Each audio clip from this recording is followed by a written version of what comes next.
بسم الله الرحمن الرحيم. Assalamu alaikum, Dr. Zakir Naiek. My name have to be kept secret for a few reasons, and I hope my face is not recorded. I am a student, and to Dr. Zakir Naiek, first of all, I'm sorry, because you are the person I hated the most a few years back.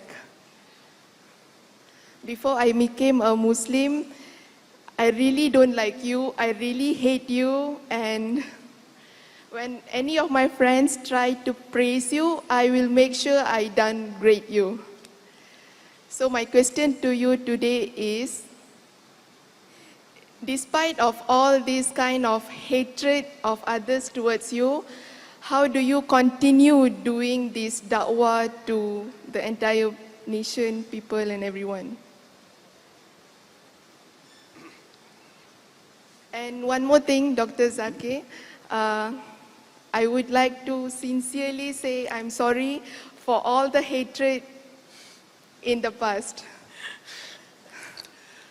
Sister asked a very good question. She said that previously in the past she used to hate me and she used to speak against me, and anyone who praised me, she used to attack them and attack me.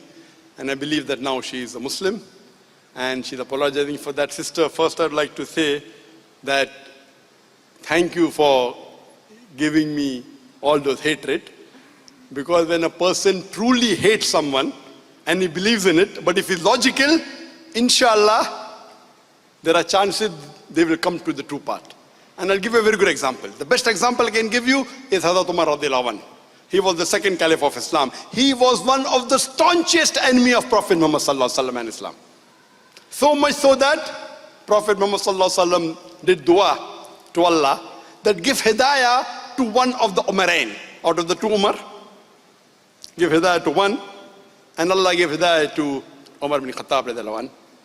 And when the person used to hate Islam, ready to kill in the name of Islam, when he accepted Islam, he was one of the staunchest supporters of Islam. So I pray to Allah subhanahu wa ta'ala that may He make you, like Hazrat Umar radiallahu anh, that one who was the staunch enemy of Islam against Da'is, inshallah you will be one of the staunchest supporters of Islam, inshallah. And our beloved Prophet Muhammad sallallahu alaihi wasallam said that once a person accepts Islam, all his or her previous sins are washed away. All the negative is washed. The more bad they did, that much positive they get. That means the person before accepting Islam, the more evil he did, he was so far away from the deen. When he accepts Islam, that the negative he did all becomes positive. Means the more you abuse me or Islam, inshallah, you will get that many positive points after you accept Islam, inshallah.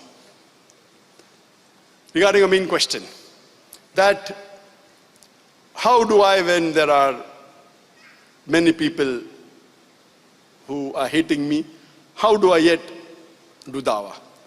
And that's a very good question. And when I was new in the field of dawah many years back, when I started preaching, there were few people listening, then became 100, then became 1,000, then 100,000, then million. So I had to think, okay, first when I started out of 100, 1% was my enemy. So 100 people, 1% enemy. When 1,000, there'll be 10 enemies. When million, 1% of million, with 10,000, 10,000 enemies. So yes, my popularity is increasing, and percentage-wise the enemies are increasing. That was my understanding, which I was wrong. When we do the analysis of the seerah of Muhammad sallallahu alaihi wasallam, we come to know that when he started preaching Islam, 5 of them accepted Islam. There were no enemies. As he kept on growing, spreading the truth, the enemies increased. Today, the person who is the most influential in the world, it is Muhammad sallallahu alaihi wasallam. Not only agreed by the Muslims, even by non-Muslims. Michael H. Hart in his book, The 100 Most Influential People, he puts our Nabi Kareem sallallahu alaihi wasallam, Muhammad sallallahu alaihi wasallam, as number 1. He's a non-Muslim, but puts Muhammad sallallahu alaihi wasallam number 1 most influential human being in the world.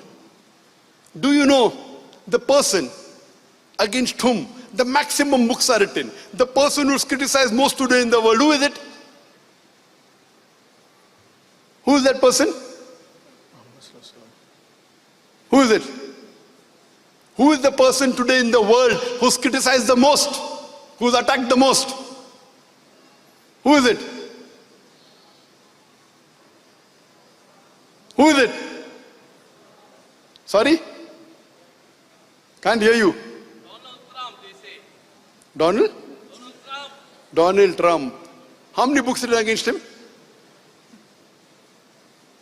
Today, the person who's the most attacked and hated in the world is Muhammad sallallahu alaihi wasallam, by the enemies of Islam. Allah says in the Quran, in Surah Furqan, chapter number 25, verse number 31, that to every prophet we have appointed an enemy. And since Prophet Muhammad sallallahu alaihi wasallam is the last prophet, he has to have enemies. I told the presence of Arun Shuri in India proves that the Quran is right. If people like Arun Shuri who write books against Islam did not exist in the world, the Quran would have been proved wrong. Quran says for every prophet we have appointed an enemy. So then I realized the more you spread the truth and people start liking you, the enemies start hating you. Alhamdulillah, when I did a little bit of survey in the website, mashallah, the following kept on increasing. It is all because of Allah subhanahu wa ta'ala. I'm nothing. I don't deserve it. Not even 0.001% of it. We started, it increased, and as the MC said, now it is, alhamdulillah, 17.5 million on the Facebook. By Allah's grace, the largest any religious personality, whether Muslim, Christian or Hindu. The second is a Christian, Joel Osteen, 16.9 million. But when you go on the net, and when I did a survey, out of every 10 websites, at least 2 websites are against me. Maybe 20%, it may increase. Muhammad sallallahu alaihi wasallam, you know, the followers are 1.8 billion, maybe 2 billion, some non-Muslim loving, but yet the people hitting him are more today. The books written against him. And that reminds me of a scholar, that you asked me the question, how when people hate you, why it continues. There's a scholar who quoted that Hazrat Umar radiallahu anh, the second caliph of Islam, Allah subhanahu wa ta'ala created a sect who cursed Hazrat Umar radiallahu anh so that he gets sawab. One scholar said the reason Allah created a sect to curse Hazrat Umar radiallahu anh so that more they curse in the akhirah, he will get reward. So in the way Allah is rewarding him, when a person does the haqq, the word of truth, people speak against him, it will be converted on the day of judgment in his favor. Because anyone who criticizes me, speaks against me, and it's in the wrong, on the day of judgment, his good deeds will come to me. When his good deeds end, my bad deeds will go to him.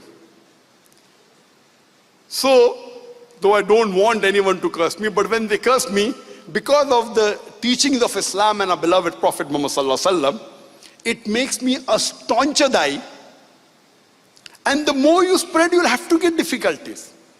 Allah says in the Quran in Surah Baqarah, chapter number 2, verse number 155, surely we will test you with fear and hunger, with loss of lives and goods, and what you have earned or toiled for. Allah will test you. Allah will test you with fear and hunger.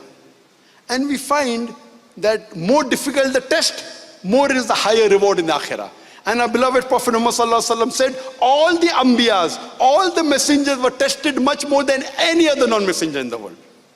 So more difficult the test, higher the reward. And today, I always thank Allah subhanahu wa ta'ala that whatever little bit I've done, it is hadha min fazli rabbi. It's only because of Allah subhanahu wa ta'ala. And I left my profession. People told I'm a fool. I left my medicine profession and became a dai. I became from doctor of a body to doctor of a soul. They called me a fool because when I wanted to become a doctor, I thought it was the best profession in the world to serve the sick people. It is a good profession. But when I found a better profession of a dai, I gave up my medical profession to become a dai. And Allah subhanahu wa ta'ala blessed me much more than what I could have thought of. I'm sure if I was a doctor, you all wouldn't have come here in Perlis to hear me. There wouldn't have people We did it for the sake of Allah. Allah gives you multiple times more. And today the problem, because we are spreading the truth, there are people against us, there are people accepting Islam in large numbers, alhamdulillah. Peace TV today, the network has more than 200 million viewers. Every day, hundreds of non-Muslims accepting Islam. This doesn't go down the throat of the enemies of Islam.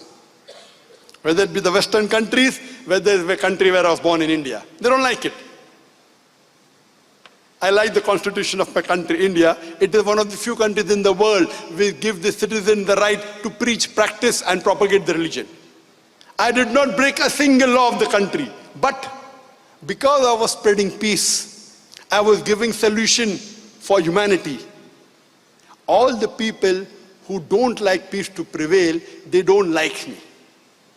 So more they strive against me, I'm striving harder to spread the message of Allah subhanahu wa ta'ala. The more difficulties they put to me, thinking that they will maybe make me break down, it is making me a more firm die.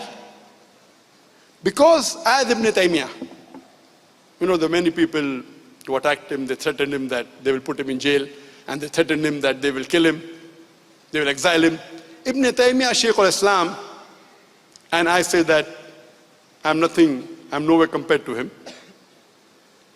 I'm just 0.0001%. And I say the same thing what he said. That what can you do to me? If you put me in jail, I will do zikr of Allah. If you exile me, I'll do tafakkur, contemplate on the creation of Allah subhanahu wa ta'ala. If you execute me, I will become a shaheed. My Jannah is in my heart. They cannot take my Jannah away from me. I, as a da'i of Islam, looks at the seerah of the Prophet of Muhammad sallallahu alaihi wasallam. The more they attacked the Prophet was kind. The Prophet was compassionate. We are nowhere close to the Prophet. But we as da'i, we cannot retaliate. Allah says in the Quran in Surah Fussilah, chapter number 41, verse number 34, that repel evil with goodness. You may never know who's your enemy, he will become your friend. And you are one of the best examples for the fulfillment of this verse of the Quran.